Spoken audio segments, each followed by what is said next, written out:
Hey, it's Lauren Abrams from 52 Weeks of Hope, and I am so excited that Meredyth Willits is here again. Yeah, and wait, I have a new sound effect. Here we go. We'll see. Uh, I, I didn't hear it, but I didn't hear it, of course. Lauren Abrams. there we go. There we go. Anyway, and if you're watching the recording, welcome. We love that you're listening in a little bit later. Meredyth is this week's episode. And Meredyth, why don't you, for anybody who's not familiar with you, why don't you go ahead and introduce yourself? Tell us who you serve. Well, hello, everyone. Thank you so much for being here today. This is so fun. I'm glad to reconnect with you after the podcast recording, Lauren. So thanks again for having me. I'm actually an intuitive life coach and psychic medium and a purchaser of island. So my family, we bought an island house, which sounds really glamorous, but in Southwest Michigan. And it has challenged me beyond belief. And I'm having so much fun redoing it with a team of people. And it's really pushing me outside of my comfort zone. So a lot of people are really interested in that on social media. So true. And this week's episode is called Stepping into Your True Potential and Overcoming Your Any Kind of Limiting Beliefs. And the episode, if you haven't listened to it, is amazing. I've had, even my friends have called me going, I love this episode, which it's so good.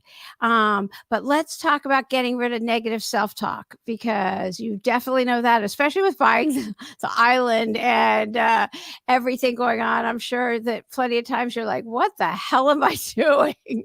What have I done? What have I done? Yeah. Yeah. I could be laying in the lap of luxury, doing a whole lot of relaxation. And instead, I'm waking up at 3 o'clock in the morning, 5 o'clock in the morning, 4 o'clock in the morning with racing thoughts of shit that needs to be done. And all that's, the lists and the self-doubt and all of that comes up because I am human.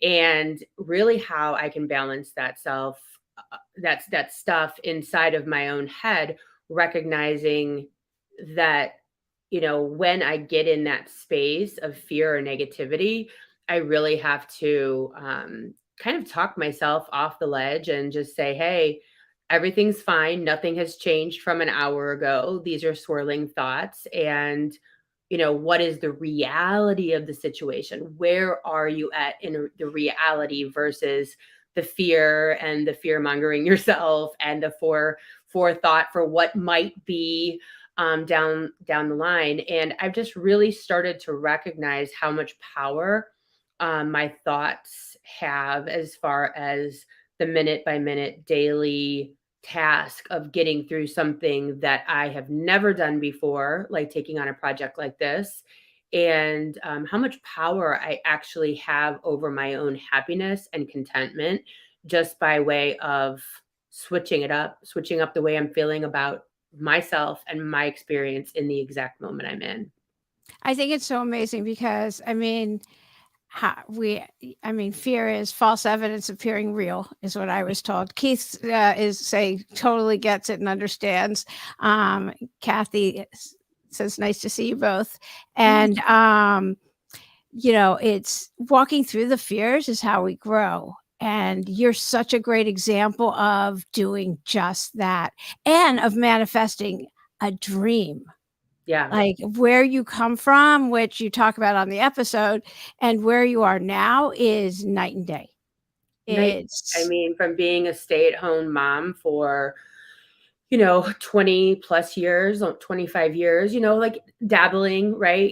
Coaching from home, but still really being inside of the home as the homemaker and caretaker of my family.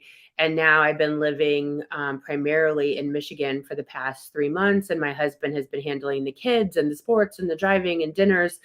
And I have taken on this completely new role as, construction, general, contractor and designer and motivator and really stepping outside of any comfort zone that I once had. And honestly, mental health expert for myself because I am so alone. Like I literally had a conversation with my husband think it was Wednesday of last week, and I said, I'm literally on an island, figuratively and physically and mentally. Because there are times when I feel so alone. And you can describe what you're going through, but like even stepping back into my family life on the weekends, I'll say, oh, so what's going on with the kids' homework? And I just actually talked about this on my own podcast. And my husband's like, I've got it. Like, don't worry about it. I've got it. Trying to protect me from additional stress, but which those words actually made me feel separate from my family and ostracized, that like, oh, you're doing that. We've got this. He's trying to protect me, but it actually made me feel even more isolated, which then I went on my podcast to talk about like how isolating it must be to be the non-custodial parent. And, or the parent that the mom's like, I've got it. I've got everything. I've got the bath. I've got the dinner. And so I'm really experiencing these gender role changes of being this working parent that is not on the daily with my family. And I'm experiencing being an outsider in my own home that doesn't have her finger on the pulse of her kids as much as I might like, even though it's only been a few months.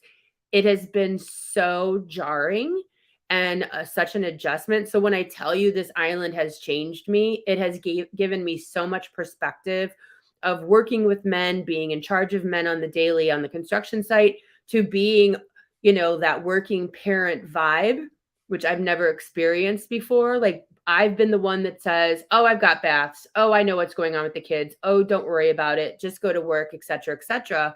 And how isolating that must be for that parent that is out of the house by way of work or divorce or whatever the situation is. It's been life-changing, to say the least. I think also like when you're dismissive of, oh, don't worry about it, even that kind of a thing. Or I mean, even me with my husband, if he doesn't hear me, and I'll be like, don't worry about it. Like, I don't feel like repeating what I was saying. That's what I'm thinking of. Yeah. But also, I am on Zooms all day. I'm on all of these for work and everything else. And then I went to a wedding this weekend, and everything just lasted for so long. And it was somebody I love, and it was wonderful, and it was beautiful. But it was an hour till the wedding started, and then the reception was wonderful. But people I didn't know kept saying, so what have you been up to? And I mean, what are you supposed to say to somebody you don't know? And I actually went in the bathroom and Googled small talk. How do you respond to small? Which I have to say, I wish I had done that an hour earlier, because I suddenly felt like it. I'm outgoing and I could usually, but I found myself not knowing what to say, and I think it's because I've just been inside and on Zoom for way too long. So the island metaphor, you don't need to physically be on an island. Yeah. Well, and I think that we're out of practice post-COVID of making small talk. 100%. And I think also as you get older and when you do have conversations like you and I are having that are deep, vulnerable. Yeah, I'm used to this. I am used to this. So that when you go to a party, it feels like you almost literally want to say to the person, yeah, I don't have time for this. Like, you don't care. Yeah. I don't care. Neither of us cares. Let's be honest and just, let's move on. But somebody said to me somebody said to me yesterday, just say, I don't know. Everything. What's new? Everything. I mean, I think that, like as you get older and when you do kind of do the deep dive in life as a general conversation, the small talk is sort of painful. And I do hear that from a lot of people.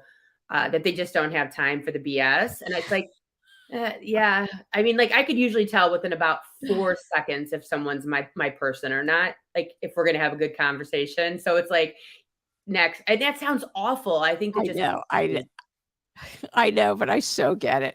I was like, so what's new? And I thought, I don't know what to say here. I don't know you. I don't like my shoes. I don't know. I know. And anyway, I ended up, once we were sitting down, I had great conversation with people next to me, and I had great conversation with other people, but I needed to Googling small talk at a wedding is a great thing, I have to say. It gave me such good ideas. I thought, when did I become this person? But I became this person. Anyway, so let's talk about imposter syndrome, because so many people, they feel like, I can't do this. Great. And we talked a little bit, we didn't talk about specifically imposter syndrome, but people want to do so many things and they're like, yeah, good for you too. I can't do that, but you can. So what do you want to say about that? I'll let you go first. When I think of imposter syndrome, the fact of the matter is it's everyone from, age 12 to age 100. It does not matter how old you are, and a lot of times it doesn't matter what position you are in the company or in your experience. I mean, I'm an imposter trying to redo a whole island, but I don't care.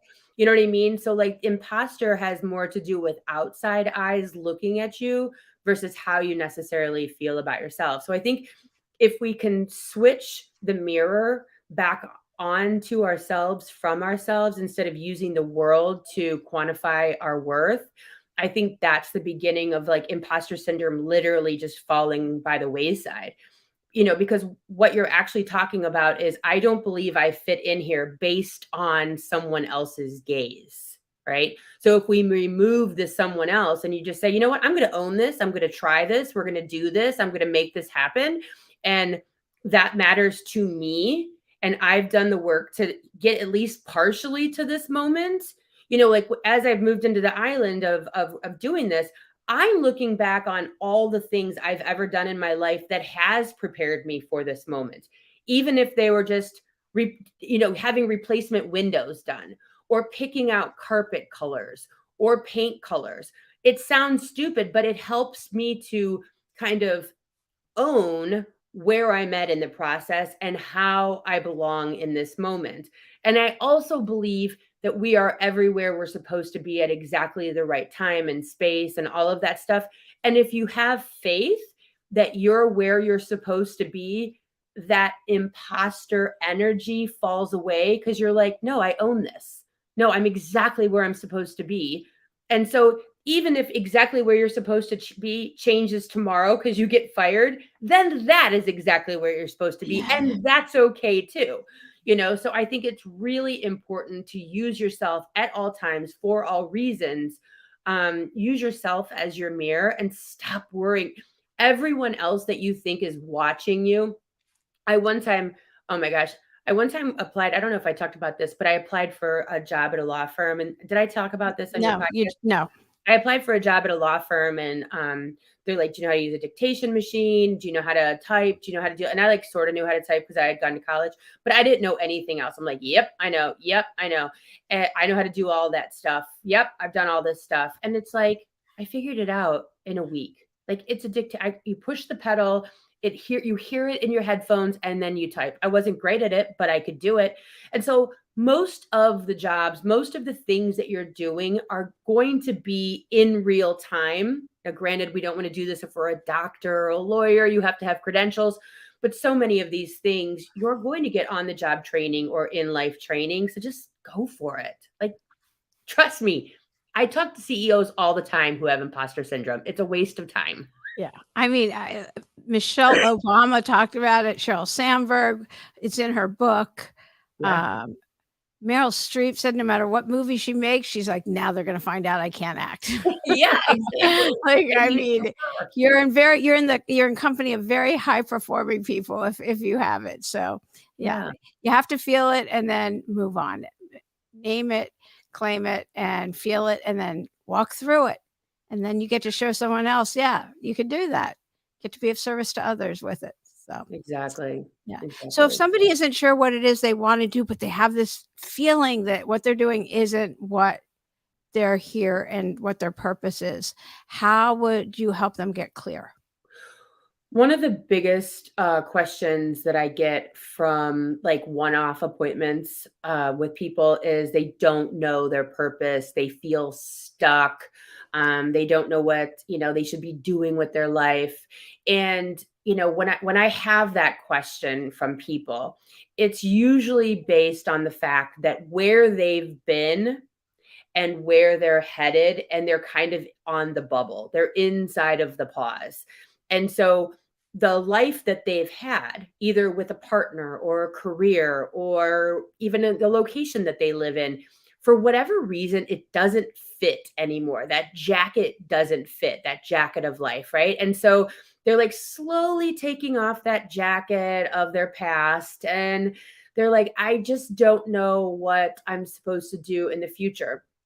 And what I like to do is I like to play like kind of a manifestation game where you lean in. So, like, okay, so you're thinking about your next life. Lean into, are you in a committed monogamous relationship? Ooh, that feels gross. I don't like that. Okay, then that's not for you. Okay, lean into this new career. When you look outside of your office window, are there mountains? Is there an ocean? Are you in an office building? Ooh, that feels good. Or do you work with people? Oh, that feels horrible. You can actually play with what feels good, what feels bad, just in your imagination by putting yourself inside of that location. So if you're thinking about moving, play with the location and what it feels like walking down the street of San Antonio, Texas. Or do you want to sit in a cubicle all day? Oh, that feels great. I love the idea of putting a plant in my cubicle or a picture of my kids in my cubicle. Perfect. Okay, so now we're getting somewhere. So when people talk about like changing directions, I say have a great time playing with Yeah. ideas and opportunities well before you accept the job, or you say I do, or you make the move and hire the moving truck. Yeah, definitely. Think about what lights you up and brings you joy. Yeah. What makes you so happy when you think about doing it? Because if it doesn't, don't do it. And don't let somebody else tell you what to do. You know. Yeah. There was a list of things, and I don't remember where I saw it. It was years ago. And the end, it was, that was the last one, and I've never forgot it. Like, don't let somebody else tell you this is what you should be doing. By the way, Lisa J, she said, Meredyth, your hair looks fabulous. Looking great, love. I wish I could do your accent, but I'm not good at accents. I'm not even going to attempt it. And she has a new book, which is fabulous. I did her episode with Valerie. Will be out in 2 weeks. And Oh, hopefully she doesn't hopefully she doesn't give birth before then, because we'll go live in 2 weeks. I moved you way up there, Litha. Anyway, but I love that about getting clarity, because that is it is. It's the kind of thing that don't let someone else tell you, and play. What do you visualize? What brings you joy? And then don't, if you see it, don't think, oh no, everyone else is doing it, I can't do that. That's not true. If it's in your head, there's a reason. Everyone has a unique handprint. There's a reason that that's been put in your head as a vision, that you can see. If you can see it, you can be it. It's so simple. There's a reason that was put in your head. Don't dismiss it. You want to say something? Go ahead. Yeah, I was just gonna say, like people look at, like Lululemon, and it's like, oh, there's no more space for athleisure. And then, we've got Fabletics and Aloe, and there's like a new one popping up every day. So don't think, well, that's already been done. There's billions of people on this planet. Like there's room for everybody, like you're going to speak to someone that is in line with you and your audience and what you connect with. So like just experience, like you spend more of your day working usually if you have like a career or even being an entrepreneur than you do of anything else in your life. So at least let it be enjoyable and figure out a way to make money around it, and know that it's going to be, perhaps hard work or whatever, like, but a relationship or whatever the thing is. So make at least that be enjoyable. You know what I mean? Like enjoy it. Have fun with it. Yeah, the world's abundant. There's plenty for everyone. I mean, the world's expansive, it's abundant, and there's room for your voice too. Yeah. Definitely.